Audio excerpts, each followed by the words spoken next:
Assalamu alaikum students. We are going to start lecture 2 part 3 in which we were discussing the chemical reactions of period 3 elements, in fact reaction with water of period 3 elements. In part 2 we have studied that sodium, magnesium and aluminium, these all are metals, and reactivity of metal with water basically depends upon their electropositivity.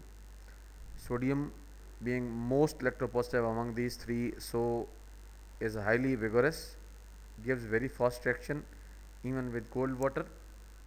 Magnesium, which is less reactive than sodium, doesn't react with cold water but reacts with steam.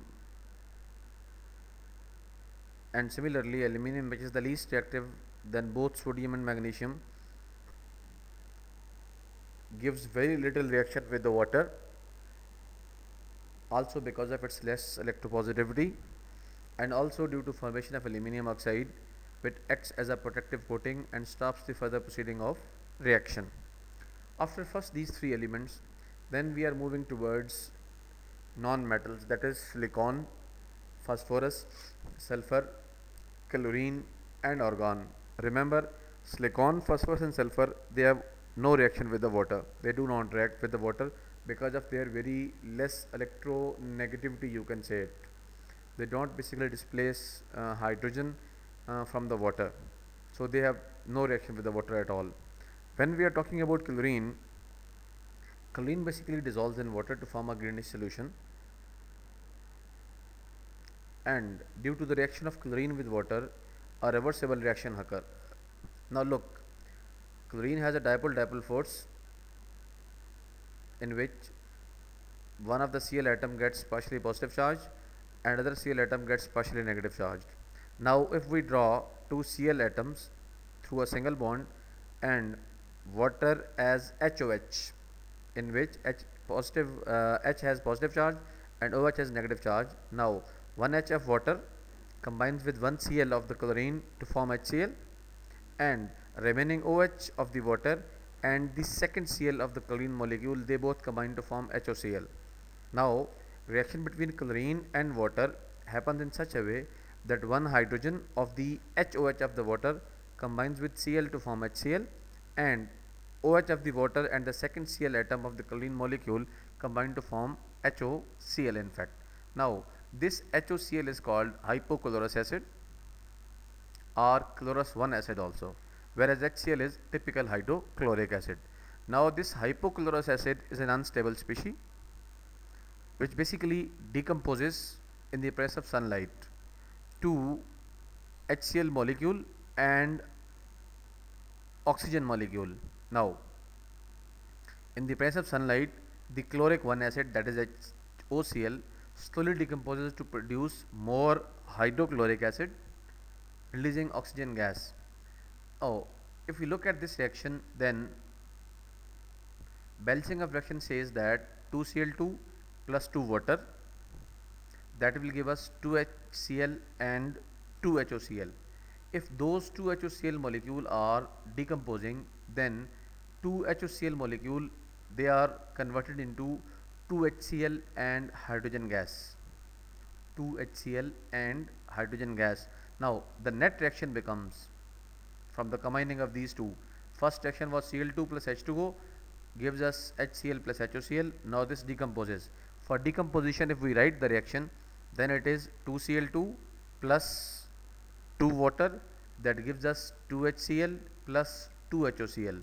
Now this 2HOCl again decomposes, so in reactants column we write 2HOCl gives us double arrow 2HCl plus oxygen.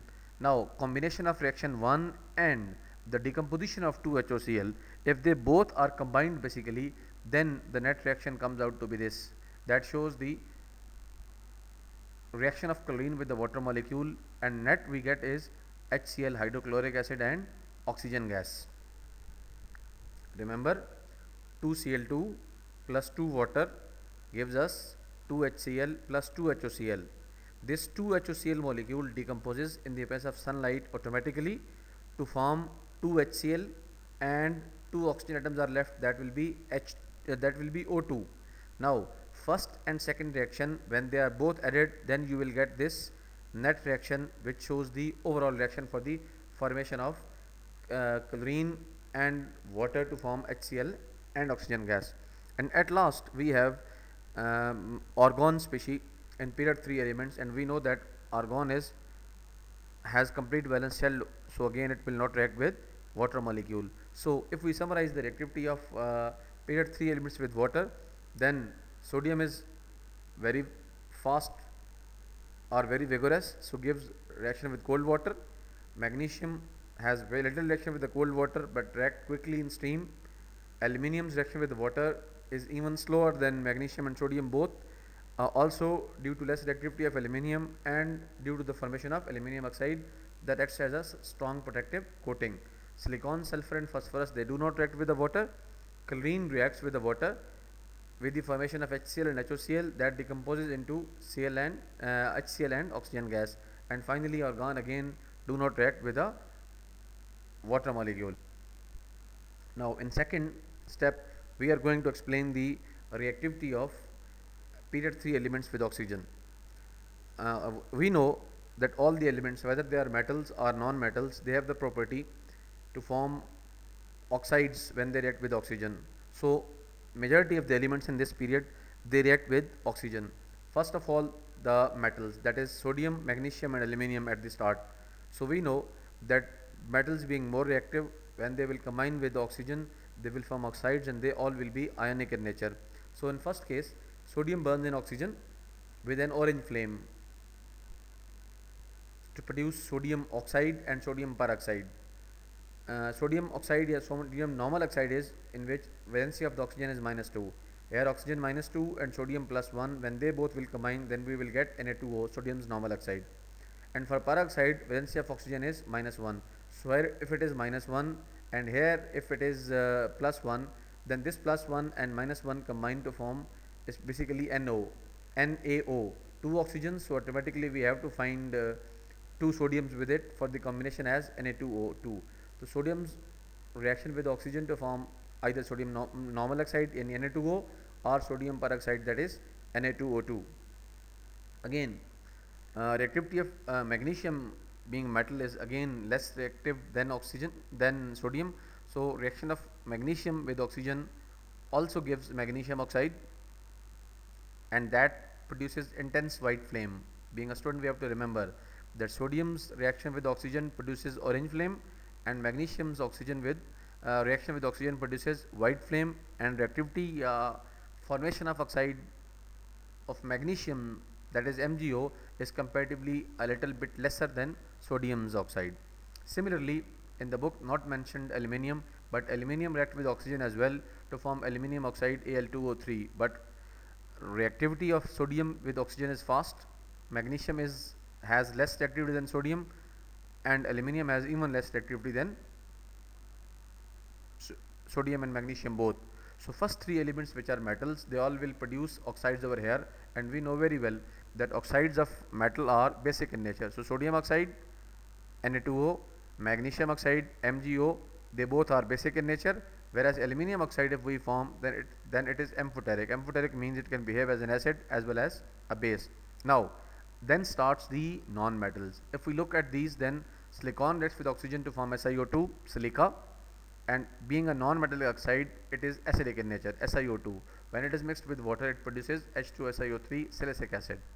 Likewise, phosphorus reacts with oxygen to form either phosphorus trioxide P2O3 or phosphorus pentoxide P2O5. Just like carbon, phosphorus can form 2 types of oxides. Limited supply of oxygen to carbon produces carbon monoxide, and excess supply produces carbon dioxide. Likewise, limited supply of oxygen to phosphorus provides phosphorus trioxide, that is P2O3, or its dimer is P4O6. If we take phosphorus as P2, then it should be P2O3, and if we are talking about P4 molecule, white phosphorus, then it should be P4O6. It is basically the nature of phosphorus that matters, whether we write it P2O3 or P4O6. Likewise, when phosphorus reacts with oxygen in excess supply or in excess supply of oxygen, then it forms P2O5. If we take P2 over here, And if we write tetraatomic phosphorus molecule, then it should be P4O10. Later their structure will be discussed as well. So white phosphorus catches fire spontaneously. That white phosphorus is either P4. Normally white phosphorus is P4 molecule. It has a tetrahedral shape. It burns with a white flame, producing white smoke either of phosphorus trioxide, it is P2O3, or phosphorus pentoxide, P2O5. Then reaction of sulfur with oxygen also produces two types of oxides, either SO2 or SO3. SO2 is sulfur dioxide, which is produced in limited supply of oxygen, and SO3 is sulfur trioxide, which is produced in excess supply of oxygen, just like phosphorus or carbon. Sulfur burns in oxygen or in air on gentle heating to produce a pale blue flame, which is of sulfur dioxide automatically. So oxide of silicon SiO2, oxide of phosphorus, that is P4O6 or P4O10, and oxide of sulfur, that is SO2 or SO3. These are our non-metallic oxides, so these are basically acidic oxide by nature. First three oxides, that is sodium, magnesium and aluminium, they are basic in nature. Next three, that is silicon, phosphorus and sulfur, they are basically non-metallic oxides, so that they will be acidic in nature. And at last, chlorine and argon, they do not react directly with oxygen. Argon, because of its stable electronic configuration, do not react, and chlorine because of its molecular state, because it is a stable molecule. Now if we look at this table 13.2, it shows the properties of oxides of period 3 elements. Now look, sodium, magnesium and aluminium, they all are solid and they all are metallic in nature, so that is why they all are good conductor of electricity. If we look at the conductance, and they all have ionic lattice like structure, because these all are metallic oxides by nature. Then silicon, phosphorus, sulfur and chlorines oxides, whether Cl2O7 or Cl2, they do not combine with oxygen directly, but they do exist. They are formed by the decomposition of few of the oxides, few of the acids in fact, either HClO4 or HClO3 or HClO2 or HOCl, whether they decompose to produce either Cl2O7 or Cl2O. These are the general properties of these oxides. And from left to right in period, one thing is very obvious: every period starts with a metallic species. So the oxides of metal are again solid, basic and good conductor. Oxides of non-metal, they are acidic as well. They are solid a bit because of their giant structures, but later on they are liquid or gases, and they have basically simple molecular structures. They are at the start, they are basic, aluminium is amphoteric, but at the end all the non-metallic oxides are showing the acidic behavior of oxides over there. Now their reactivity with the chlorine can be shown as well, like these. They all react with chlorine in a similar fashion like oxygen and water. Sodium reacts with chlorine to form NaCl simply with an orange flame. Magnesium reacts with oxygen to form with chlorine to form magnesium chloride MgCl2, again with intense white flame. Likewise, aluminium again reacts with chlorine to form aluminium trichloride AlCl3. Now the chloride of aluminium, sodium and magnesium, they all are ionic in nature. Rest, silicon does not react, and that's why its reaction is very slow, and it form only SiCl4 silicon tetrachloride. Phosphorus react with chlorine to form either PCl3 or PCl5, phosphorus trichloride and phosphorus pentachloride. They are again non-metallic elements, so they are covalent in nature. Silicon tetrachloride will also be covalent in nature. Sulfur do react with the chlorine to form S2Cl2, that is sulfur monochloride. Again these both are non-metal, so that will be by nature a covalent compound over there. And the last, chlorine and argon, they do not react with chlorine because they again are stable species, so their reaction with the water is their reaction with the chlorine is very slow. So behavior of all these elements which are starting metals, they all will form metallic oxide and metallic chlorides which are ionic in nature, and rest they will form covalent oxides.